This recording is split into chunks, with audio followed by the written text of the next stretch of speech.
Hello दोस्तों, स्वागत है आपका A to Z स्टोरीज पर। हमारे साथ जुड़े रहने के लिए हमें सब्सक्राइब कीजिए और बेल आइकन को ज़रूर दबाएं। बात करने जा रहे हैं सबसे बड़े जो प्रेम के प्रतीक हुए, वो सूफी मस्त कलंदर बाबा फरीद। मैंने उनसे बड़ा परमात्मा का आशिक नहीं देखा जो इश्क के इतने बड़े प्रतीक हुए। प्रेम और ध्यान दो शब्द, इन्हें ठीक से समझना होगा। जिसने इन दोनों को समझ लिया उसे धर्मों के सारे पथ समझ में आ गए। दो ही मार्ग है, एक मार्ग है प्रेम का जो हृदय का है, दिल का है।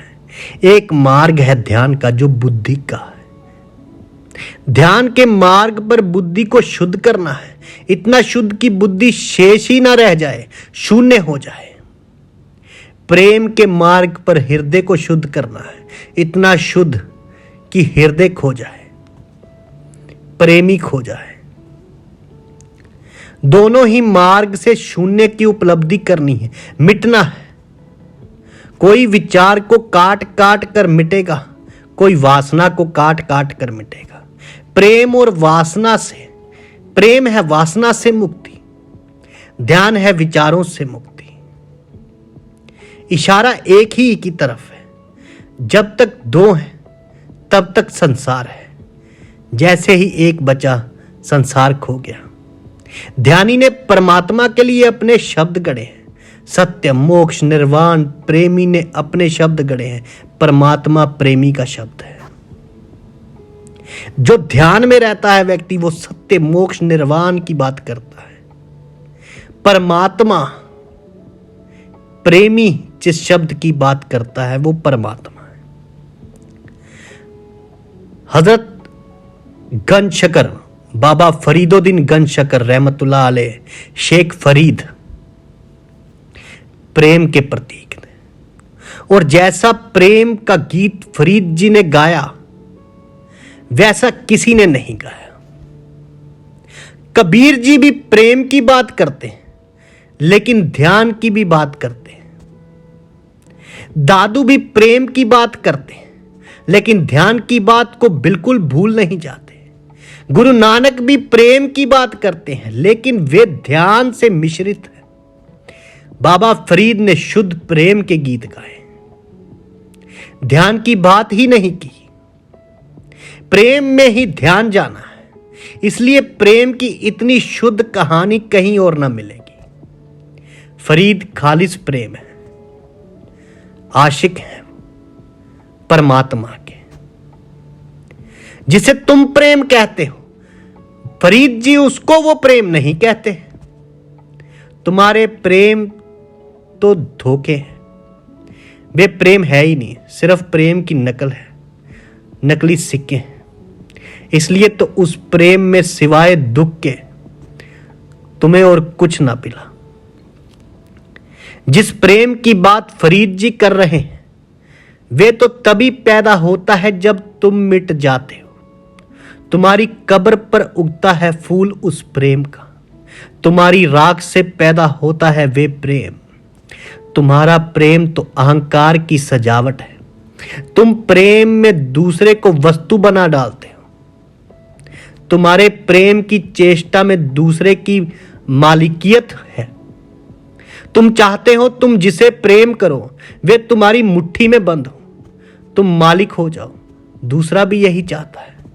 तुम्हारे प्रेम के नाम पर मालकियत का संघर्ष चलता है। जिस प्रेम की बात फरीद कर रहे हैं वे ऐसा प्रेम है जहां तुम दूसरे को अपनी मलकियत दे देते हो, टोटली सरेंडर हो जाते हो। जहां तुम स्वेच्छा से समर्पित हो जाते हो, जहां तुम कहते हो तेरी मर्जी ही मेरी मर्जी। संघर्ष का तो कोई सवाल ही नहीं है, बस जहां तू राजी वहीं मैं राजी। और ऐसे प्रेम की कुछ झलक तुम्हें गुरु के पास भी मिलेगी, किंतु पूरी झलक तो परमात्मा के पास ही मिल पाएगी। ऐसा प्रेम पति पत्नी का नहीं, मित्र मित्र का नहीं। दूसरा जब तुम्हारे ही जैसा है तो तुम कैसे अपने को समर्पित कर पाओगे? संदेह पकड़ेगा मन, हजार भय पकड़ेंगे मन को, डर लगेगा। ये दूसरे पर भरोसा हो नहीं सकता कि सब छोड़ दो, कि कह सको कि तेरी मर्जी में ही मेरी मर्जी। जिस प्रेम की बात फरीद जी कर रहे हैं उसकी झलक तुम्हें कभी गुरु के पास मिलेगी? तो मुझसे पूछोगे कि हम कैसे गुरु को पहचाने, तो मैं तुमसे कहूंगा जहां तुम्हें ऐसी झलक मिल जाए उसके अतिरिक्त और कोई कसौटी नहीं है। गुरु की परिभाषा यही है कि जहां तुम्हें विराट की थोड़ी सी झलक मिल जाए, परमात्मा की थोड़ी सी झलक मिल जाए, जिस बूंद में तुम्हें सागर का थोड़ा सा स्वाद मिल जाए, जिस बीज में तुम्हें संभावनाओं के फूल खिलते हुए दिखाई पड़े, फिर ध्यान मत देना कि दुनिया क्या कहती है, क्योंकि दुनिया का कोई सवाल नहीं है। जहां तुम खड़े हो वहां से हो सकता है किसी खिड़की से आकाश दिखाई पड़ता हो, जहां दूसरे खड़े हैं वहां से उस खिड़की के द्वारा आकाश दिखाई न पड़ता हो। यह भी हो सकता है, यह भी हो सकता है कि किसी क्षण तुम्हें आकाश दिखाई दे और किसी क्षण दिखाई ना दे, क्योंकि जब तुम ऊंचाई पर होगे और तुम्हारी आंखें निर्मल होंगी तो ही आकाश दिखाई पड़ेगा। जब तुम्हारी आंखें धूमिल होंगी, आंसुओं से भरी होंगी, पीड़ा दुख से दबी होंगी, तब खिड़की भी क्या करेगी? अगर आंखें ही धूमिल हो तो खिड़की आकाश ना दिखा सकेगी। खिड़की खुली रहेगी, तुम्हारे लिए बंद हो जाएगी। तुम्हें भी आकाश तभी दिखाई पड़ेगा जब आंखें खुली हो और भीतर होश हो।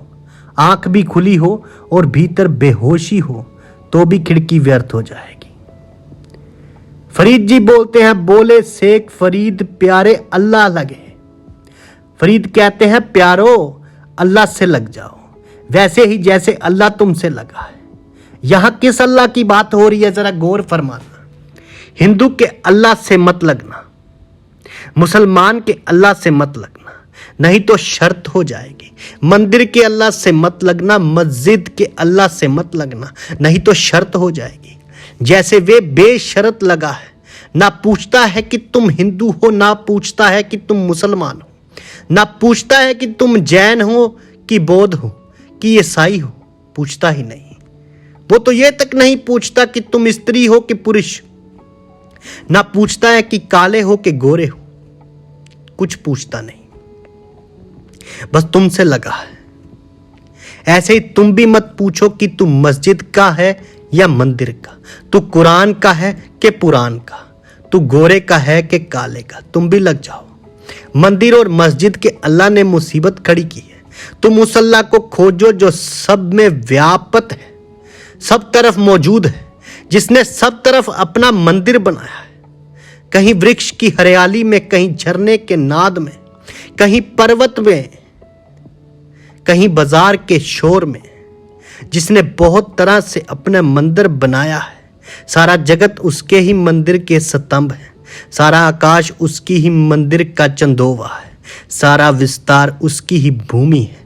तुम इस अल्लाह को पहचानना शुरू कर दो, इसको लगो। आजू मिलावा शेख, आज उस प्रीतम से मिलन हो सकता है। करना क्या है, आज ही होगा। ये फरीद जी कह रहे हैं, आज मिलावा शेख। बस एक छोटी सी बात करनी है। कूंजड़िया मनो मचिंदड़िया, ये जो मन में विचारों और भावों का शोरगुल मचा है, ये बस बंद हो जाए। कर्मों को नहीं बदलना है, सिर्फ विचारों को शांत करना है। कर्मों को बदलना तो असंभव है। कितने जन्म तुम्हारे हुए, कोई हिसाब है क्या? उसमें क्या क्या तुमने नहीं किया, कोई हिसाब है? नहीं है। उस सब को बदलने बैठोगे तो ये कथा तो अंतहीन हो जाएगी। ये तो फिर कभी हो ही ना पाएगा। लेकिन बुद्ध हुए, महावीर हुए, फरीद हुए, नानक हुए, दादू हुए, कबीर हुए, इनके जीवन में क्रांति घटित होते हमने देखी। ये घटना घटी है तो इसके घटने का एक ही कारण हो सकता है कि जो हमने समझा है कि कर्म बदलने होंगे वे भ्रांति है।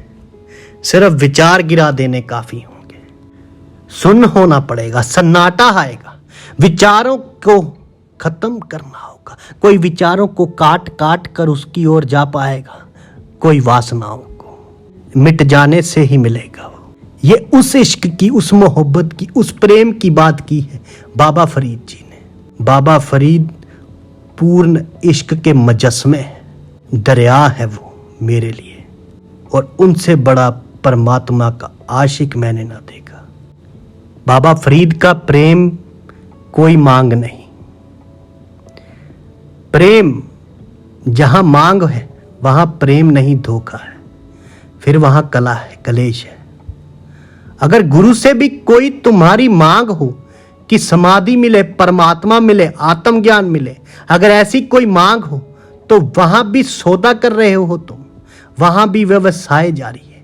प्रेम की तुम्हें समझ ना आई। ये बाबा फरीद थे जिन्होंने छोड़ दिया, बस तेरी रजा में राजी हो गए। ए दोए नैना मत छुयो, मुहे पिर देखण की आस। यदि आपको हमारी ये कहानियाँ, ये बातें अच्छी लगती तो हमें सब्सक्राइब कीजिए, शेयर कीजिए, लाइक कीजिए। कमेंट आपका बहुमूल्य है दोस्तों। आप सबको धन्यवाद। आप सबके भीतर बसे उस परमात्मा को मेरा प्रणाम।